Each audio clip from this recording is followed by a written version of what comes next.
ការសម្រេចចិត្តរបស់រាជរដ្ឋាភិបាលអត់ដូចជាសម្បែងធម្មតានោះទេខ្ញុំលើកឧទាហរណ៍ព្រឹកនេះអាចមានបងប្អូនខ្លះឬមួយម្នាក់ណាខ្លះអង្គុយនៅតុកាហ្វេនៅក្នុងរយៈពេលតែ1ម៉ោងឬមួយតែ10នាទីគត់អាចសម្រេចចិត្តធ្វើអីបាន3-4មុខជាពិសេសតាម Facebook ចូល comment បើកទៅមកផុសឃើញរូបភាពអ្នកស្លាប់អ្នករបួសវត្តអារាមឆេះខ្ទេចខ្ទីផ្ទះមិនតាន់ទៅបងប្អូនអាចចូលទៅ comment សង្គ្រាមគួរឲ្យខ្លាចតាស់មិនចង់ឃើញទៀតទេចូលមកផុសទៀតឃើញជនភៀសសឹកដែលលំបាកមិនទាន់ត្រឡប់ទៅវិញបងប្អូនអាចចូល comment ទៀតថាវេទនាណាស់សូមជូនពរបងប្អូនឲ្យឆាប់បានត្រឡប់ទៅវិញហើយកុំឲ្យមានសង្គ្រាមតទៅទៀតចូលមកផុសទៀតស្តៀងគ្នាឃើញអ្នកទៅនៅអូស្មាច់កំពុងតែភ័យផងទៅហើយប៉ុន្តែធៀមរត់ជូនពរសុខសប្បាយហើយសង្ឃឹមថាបិទផ្ទុះហើយនឹងបានឆាប់ត្រឡប់ចូលទៅមកផុសទៀតឃើញកុងតឺន័របលាលួសខឹងភ្លាមដូរចិត្តភ្លាមចាប់ទៅដាក់មិនបាញ់មិនវាយភ្លាម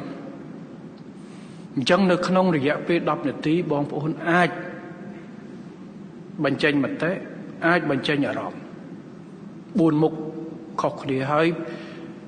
អាមួយចុងក្រោយនេះគឺវាផ្ទុយជាមួយអា3ខាងមុខប៉ុន្តែការសម្រេចចិត្តរបស់រាជរដ្ឋាភិបាល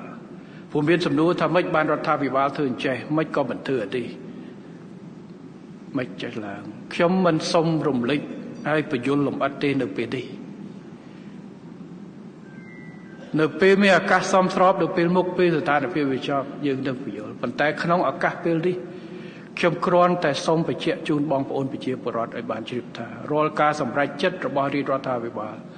គឺយើងសម្រេចចិត្តគ្រប់ជំហានទាំងអស់គឺដោយការទទួលខុសត្រូវត្រឹងថ្លែងវាយតម្លៃច្បាស់លាស់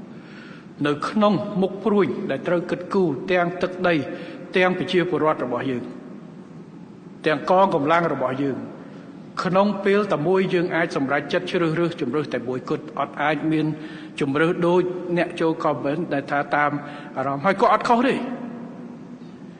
ព្រោះអារម្មណ៍ជាខ្មែរគាត់មានសិទ្ធិឈឺឆាប់មានសិទ្ធិខឹងមានសិទ្ធិបញ្ចេញមតិរបស់គាត់ហើយវាអត់មានប៉ះពាល់អីទៅដល់ស្ថានភាពឬមួយក៏ការឆ្លើយតបដែលបង្កើតជាស្ថានភាពនៅលើដីដោយការសម្រេចចិត្តរបស់រាជរដ្ឋាភិបាល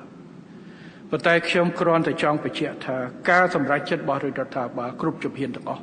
គឺដើម្បីឧត្តមប្រយោជន៍ជាតិនិងប្រជាជនបាទនេះគឺជាការសម្រេចចិត្ត